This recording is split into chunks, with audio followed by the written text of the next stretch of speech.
Huh, that looks nice. But the thing about the countryside is that for roads or no roads like these, you need a trusty steed. Something like this perhaps? So not too long ago, Bajaj Auto launched a 125cc motorcycle in their CT range.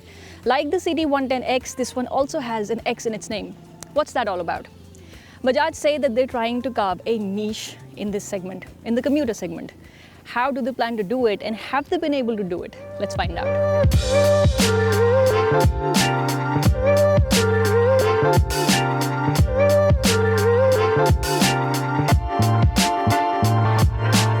First things first though, the CT 125X has some very unique design features like the CT 110X. For example, the headlamp casing up front, the scrambler style seat, and the tank pads right here, and new graphics as well. Plus this little bit over here, which I think is a good addition and will save the exhaust can from someone placing their foot on it, because sadly that is something that does happen. Plus other features that are really good on this bike are leg guards and this very sturdy carrier over here, and also bash plates up front. One little niggle about design features though is the plastic fender up front. Overall, all of these changes do give it a distinctive style and make it appear more rugged than its direct competitors in the 125cc segment. The cockpit is simplistic with analog needles and basic relevant information like fuel gauge, neutral indicator. However, the little lamps that indicate neutral or the engine check light on, these lamps are not very clearly visible under the direct sunlight. The fit and finish and plastic quality on the switchgear is only satisfactory, but then no complaints there, they do get the job done. One really good feature here though is a USB port that has been placed very conveniently right below the instrument cluster. About the saddle height, it could sound like it's a lot on paper at 810 mm, which for comparison's sakes is actually higher than the Royal Enfield Himalayan, which is an ADV.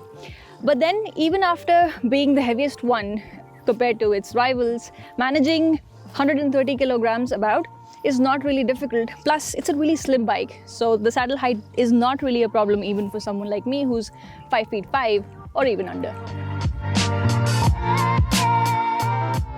So the CT 125X does look more tough, I would say, than its direct rivals such as the Super Splendor or the Glamour or the Shine.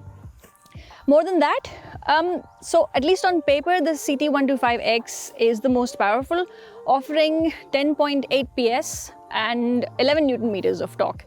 What it's better at is that while the max power is delivered at 8,000 RPM, the peak torque is delivered at a lower 5,500 RPM. And that is pretty much the rev range where a city commuter such as this will be playing at. Most of this 11 Newton meters of torque is available in the low and mid range of the RPMs. The bike never really complains if you have to be at low speeds and in higher gears, but then if there is a situation with quick overtaking maneuvers, the CT 125 has plenty of torque to do that. The engine is very refined. Even if you're going to sit at 80 kmph for longer durations, the bike does not ever really complain. The gearbox, it's very smooth and precise, although it did give me some trouble bringing it back to neutral a couple of times. However, I don't really have many complaints in that department.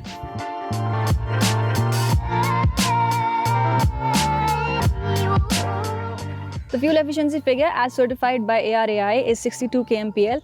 We can expect a number in excess of 55 kilometers to a litre in the real world, which is fair.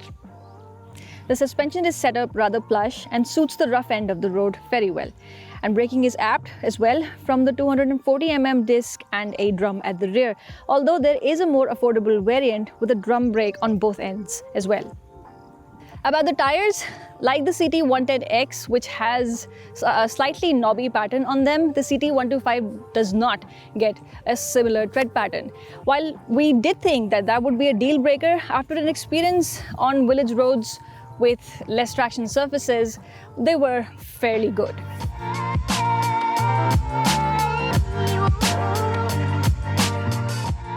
The CT 125X is actually a very affordable proposition in its segment. In fact, it is more affordable than some 110cc bikes out there. It offers a range of some 605 kilometers to 630 kilometers in one full tank.